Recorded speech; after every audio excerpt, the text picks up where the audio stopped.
It's Chris Gunzz, big fight weekend, middleweight champion. Gennady Golovkin defending his middleweight championship against the Knife Matthew Macklin. He's getting his third attempt at a different middleweight crown. Will the third time be a charm? I'm calling top trainers in the game, seeing what they think of this weekend's fight, and see what they think of it. Ice John Scully, big fight going down on Saturday night, middleweight champ. Some think he's the best middleweight in the world today, giving Matthew Macklin his third shot at a middleweight championship. How do you see the fight going, Scully? I think it's going to be a very good fight, honestly. I think Macklin, even if it wasn't his third shot, I think he's gonna really bring it. I think he's really focused, and he makes for good fights. I just think Triple G is, the power, and he's going to land sooner or later, and it's going to be very effective. That's the way I see it. If you were in the corner of Matthew Macklin, and he's got a great trainer, and Buddy McGirt, I know, but if you were in the corner, how do you have him fight Triple G and someone who has that kind of power? I mean, you know what? I always say, if you're fighting a Roy Jones or somebody, but sometimes it's not. Sometimes boxing is simple. There's certain things that just need to be done, and anybody could tell you that. It's like when Ali fought Joe Frazier, there was no question. It didn't take brain surgery to know how Joe Frazier needed to fight Muhammad Ali. Trainer. So with Triple G, you have to give him angles. You have to be out of his range. You just can't be standing in front of him. You can't make it a great fight just for TV. And that's where I think a lot of guys go wrong. A lot of careers have been ruined because there's that notion that you can't just win. You've got to be exciting. You've got to you want to be on TV again, et cetera, et cetera. So I guess it's all in your intentions. But if you're going to win, it can't be a great fight with Triple G. You don't want to have a great fight with this guy, because a great fight usually means that both guys are getting hit, and if you're getting hit by Triple G, that's a negative. That's a big negative. So I would recommend. I mean, using his boxing ability and his ability to step over and create angles and not be there to hit. Maybe later in the fight, you want to go have a little bit of a war, which you want to impress the judges and things like that. But ultimately, judges are impressed by boxing skills. That's what really impresses a judge, and that's the way I would approach the fight. Yeah, because a lot of guys do have that kind of power, but not everyone's effective like Golovkin is. What else does he do that makes him so effective? I mean, I think he's very tough. He's a physically, mentally tough person. So he has a lot of presence in the ring, and from my experience of boxing, certain people, there's certain guys that they can put a pressure on you that's more mental than anything. You're just in there with them. I think Mike Tyson got people tired just because his name was Mike Tyson, just because the guy was looking at Mike Tyson, and they said, wow, Mike Tyson is putting pressure on me. Mike Tyson is trying to get to my body. That's different than if another guy is trying to get to your body. You're not quite as worried about it, even though the other guy might hit harder. The other guy might be a better body puncher, but there's a certain mystique that certain guys have. And, right now, Triple G is that guy. He's the guy with the reputation, and so I think everybody goes in to fight him now, just like they fight, any other guy that's becoming a superstar. They want to find out, is he really, does he really have all that everyone says he has? Is he what they say he is? And so sometimes your mind can magnify that. If they tell you somebody's really strong, this guy, one thing about this guy is he's really strong. Well, when you get in with him, even if he isn't that strong, for a little while at least, you'll think he is, because everyone's been telling you he is. So there's a lot of mental aspects and mental battles that Macklin has to go through in this fight, I believe. Yeah, and one of those mental battles is having known that he had two other shots at the championship, and every time he stepped up, I mean, a lot of people think he deserved that decision in Germany against Felix Sturm, not a surprise that he didn't get a close decision there. But then he gave Sergio Martinez a tough fight in a losing effort, and now he's going into this fight against who a lot of people do think is the best middleweight in the world. What do you think the mental aspect is like for Macklin going into this fight? And here's the thing. Every fighter is different, so basically I would think it's one of two things. He's either going to say to himself, I've had 2 shots, this is my 3rd, I'm not getting any more, this is it for me, I have to dig down, I have to win this fight. Or he could say to himself, man, I've already failed twice, and this guy's now they got me in with an even better guy. This guy's good. I mean, man, what am I gonna do? Maybe I'm just not good enough. So this is where the mental strength of a fighter is very, very, very important. I could see a human being just, I could tell you, I went into certain fights myself where I had the mentality, and I chose one over the other, and it wasn't the right mentality. And sometimes, it depends on your corner. You need someone in your camp to guide you in the right direction mentally, because of a fighter will go. He'll try to go one way, and if nobody's there to veer him back into the other direction, he'll continue on that path. So every night in training camp right now, Macklin is thinking one of two things, or he might be alternating between both of them.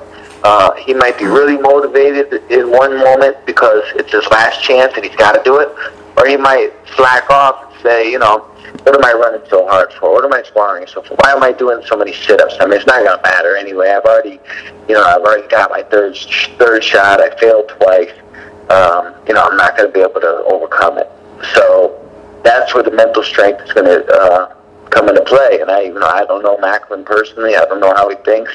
But I'm hoping that he looks at it like it's the last chance, it's his last opportunity, and that in itself can make a fighter a little bit more effective than he normally would be under normal circumstances.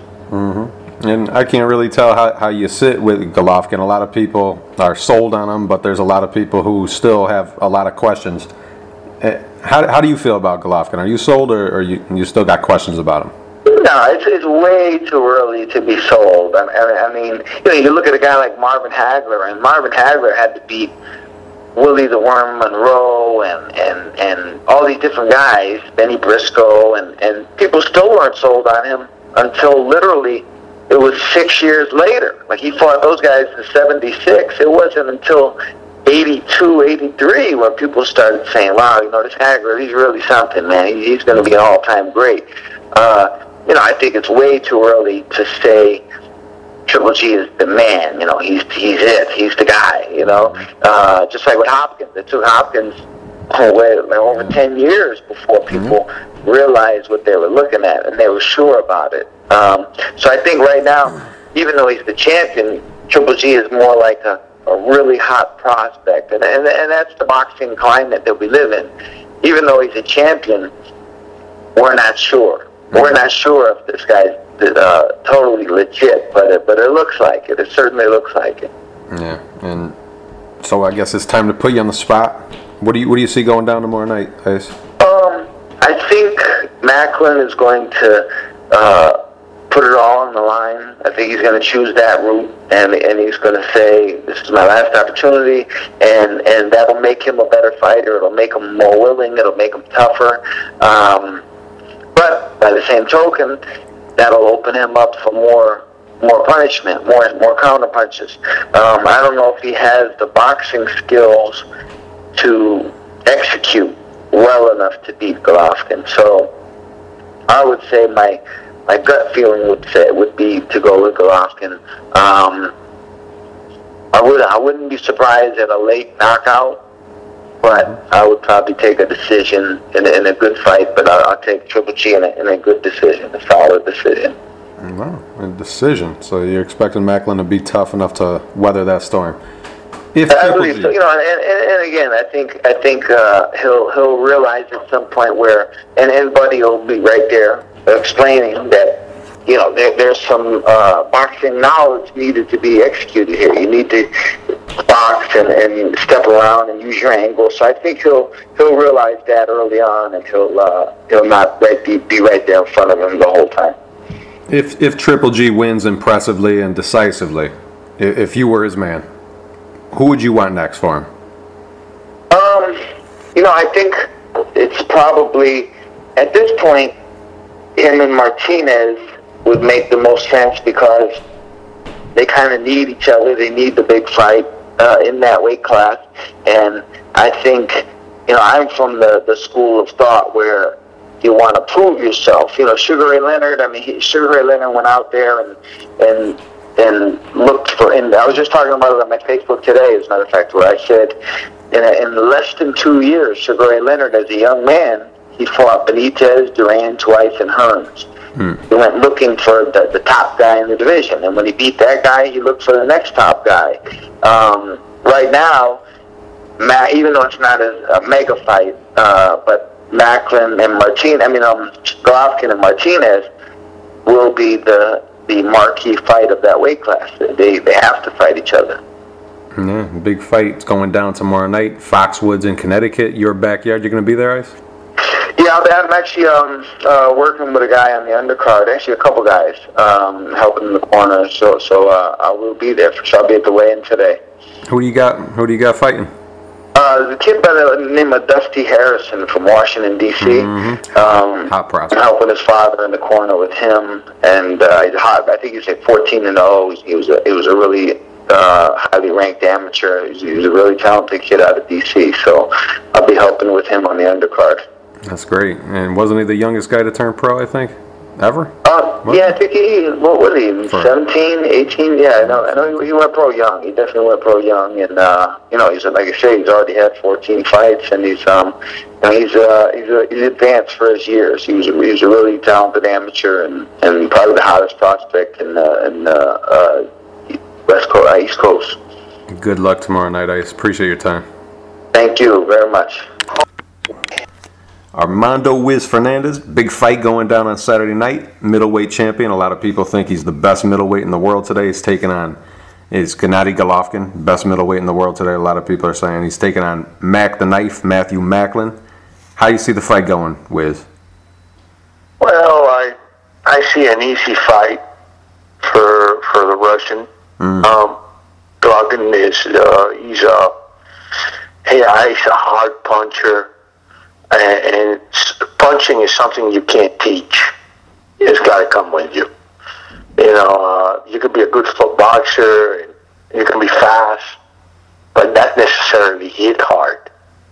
And what that kid brings to the ring can take you out with either hand. And if he hits you with a left hook, you're hurt. If he hits you with a right hand, you're going to sleep. And I don't see the Irishman going past three rounds. Unless he runs, unless he brings roller skates and he puts them on in the ring, and he skates like a world class skater champion in the ring, so he gonna get hit. But sooner or later, he's gonna have to stop. He's going to have to stop and trade, and I don't see it going past 3 rounds. I don't think it's much of a fight anyway. If you're in the corner of Matthew Macklin, how do you fight someone with the power that Golovkin got? I don't. I just said don't fight the guy. You don't need this guy, because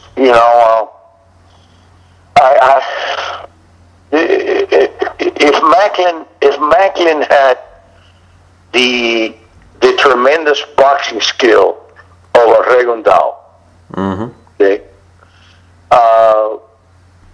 then maybe he has a chance. Yep. And you work with Regundao. You work with him. You know great fighters. You work with lots of Cubans. You go way back. You know Angelo Dundee well. You know boxing. What does Triple G do that's so good? Because there's so many guys who have power like that, but not everyone's as effective as he is. What else does he do that makes him so effective? through people. He walks right through them.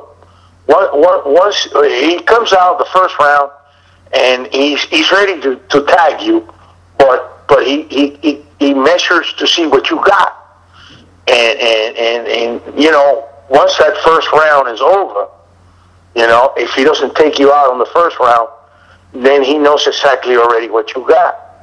So by the second or third round, he's standing in front of you. He's dodging what you're trying to hit him with. You can't hurt him because the guy got a chin. I really believe he's got Triple G got a hell of a chin, you know. Yeah. I mean, to me, I see a Roberto Duran type, you know, with probably with better skills than Roberto. Roberto was a hard puncher, and he was a scrapper, but Roberto was more of a heart guy, you know, like not that much finesse. But Triple G, he's a very complete. I like him. I like him a lot. I like the guy a lot. Believe me. And not everyone's sold on Triple G. Not everyone's sold on him. Some people think that he's overrated. You're sold on Triple G. Yeah, because you can't teach punching. You know, either you have a punch or you don't. You know. And you can't teach that. A boxer, to be a great boxer, got to have 3 ingredients. Okay, number 1 ingredient, you have to box. Number 2, you have to punch. And number 3, you got to be able to take a shot. Mm-hmm. And if you can box, if you can hit, and you can assimilate a blow, and you can take a punch, the guy's best punch, you win. You win because that is the key. There's a lot of boxers that they're great boxers, and they can't punch. Yeah. And there are other boxers that punch like a mule, but you tap them in the chin, and that's it. It's all over the crying. Mm-hmm. You know, but once you have those 3 main ingredients, boxing, punching, and be able to take a punch, to me, he's got it. Triple G's got all those things, and that's what I look for in a fighter. That's what I look. And another thing, I believe he's a well-trained, well-conditioned, you know, well-trained, well-conditioned fighter. Discipline. Yep. Russians, they're disciplined, man. Yep. And he's got a great trainer in Abel Sanchez. You know Abel Sanchez well? Abel is a best friend of mine. Mm-hmm.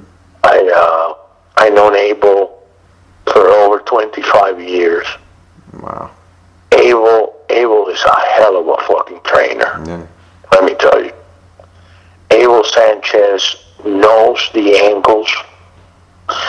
He knows boxers' limits because he's been in the game for a long time. Abel Sanchez is very sure of what he does. Yep. And how he does it, and what he wants out of the fighters. Mm-hmm. I think it's a blessing for Triple G to have a guy like Abel Sanchez. Yeah. I love him. I think Abel is great.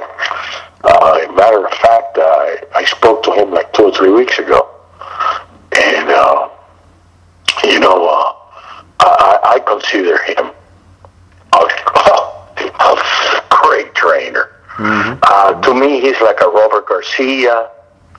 You know, he's like Ismael Salas. Mm-hmm. That great trainer. Yep. Cuban trainer. Mm-hmm.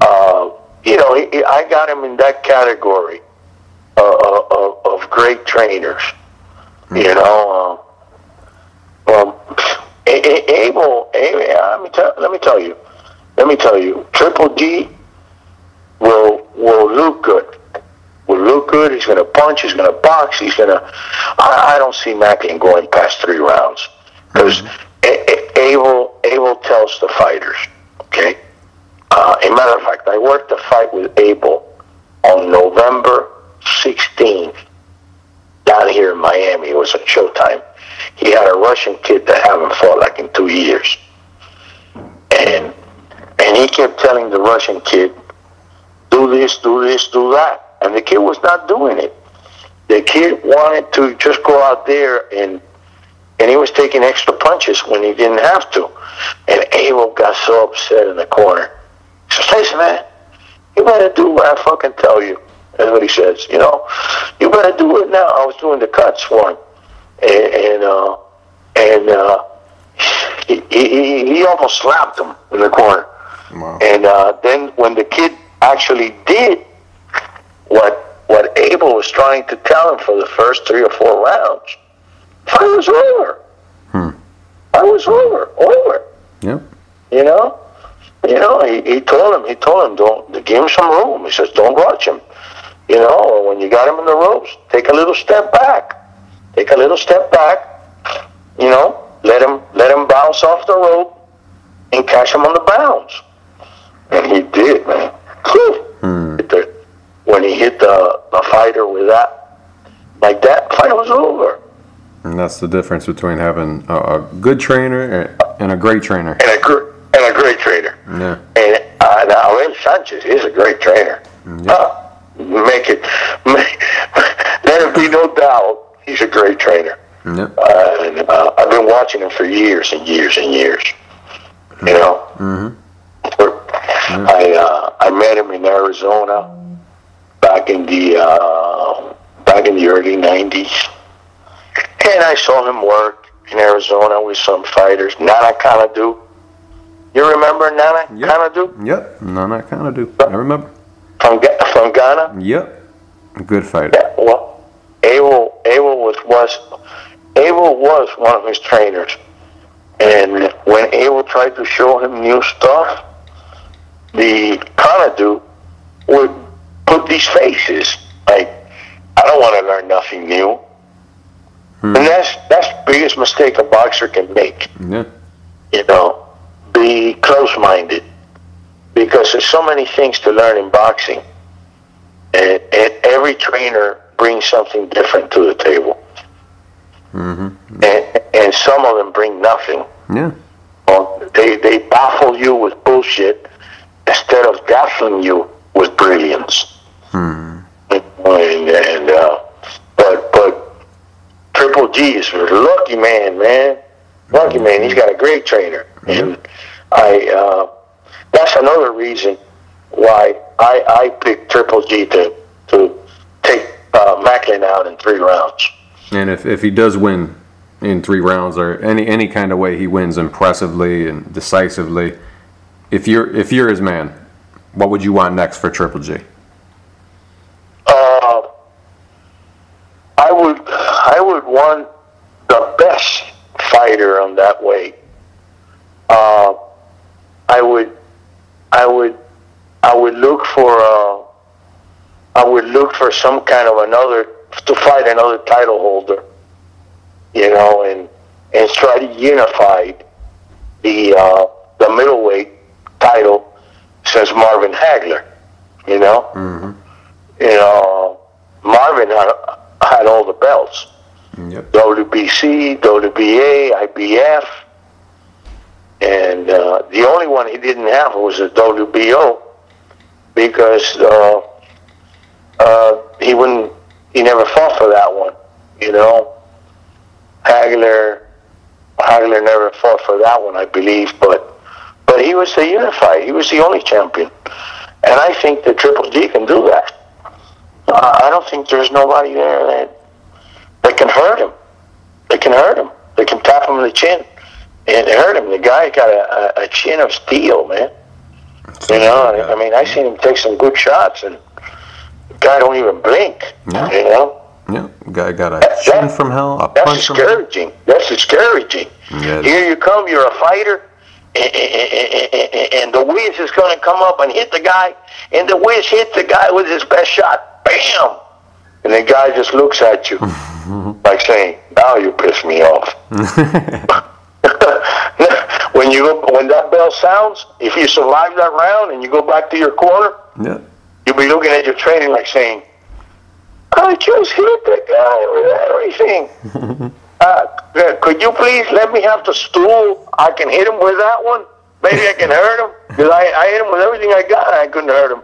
So maybe you want to hit him with a stool or something, or have the referee hold the guy, you know." But Macklin got a great trainer too, though. Buddy McGirt's in Macklin's corner. But you don't think anything's going to help, I'm sure. You got a chin from hell, a punch from hell, and one of the great trainers in the game, in Abel Sanchez. Doesn't seem like much is going to stop Golovkin. Not in this time. No, poor Macklin got 2 chances. Very slim and none. And Slim is waiting on the bus. Just to get on the bus. I'm telling you. Wish him the best. I'm telling you.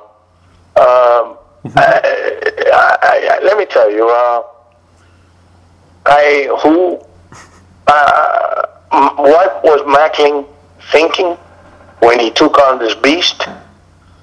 Maybe he wants to retire early. You know, as a fighter. You know, there's fighters in the world that you fight, and after you fight them, you're never the same. You know. So that's how. I know when Roberto fought a lot of fighters, after he beat them, they were never the same. Yep. You know, Arguello was pretty much the same thing. Arguello fought people, and when he beat them so bad, they were never the same. You know, Arguello fought a fighter named Coco. They call him Cocoa, from Dominican Republic. Back in the this was back in the late 70s. And Arguello fought the guy, and he knocked the guy's tooth out of his mouth with a right hand. Just knocked one of his bottom teeth right out. Wow. And there were. I was there that night on the fights, and I went to see Cocoa because he was hurt. I said, "Cocoa, how you feel?" He says, "Very bad." I said, "Why?" He says, "Because everybody told me that not to fight Arguello, but I needed the money. And you know something? The money was not worth the beating that this guy gave me." Jeez. He says, "I'm hurting everywhere." And he showed me his tooth missing from his mouth, blood coming out of the hole when he hit him. And he says, "Mandy, you know, I wish I would have listened to people when they told me not to fight this guy." And he did, and he got hurt. And he never fought again. He retired. He might have had a few more fights left, but he fought Arguello. That was it. That's high praise, though. You got Golovkin making comparisons to Duran and Arguello. Doesn't get any better than that. Tomorrow night at Foxwoods Casino in Connecticut, Triple G taking on Mac the Knife, Matthew Macklin, and it doesn't sound good for Matthew Macklin according to Wiz Fernandez. We will see, and good luck to Matthew Macklin. Thanks, Wiz.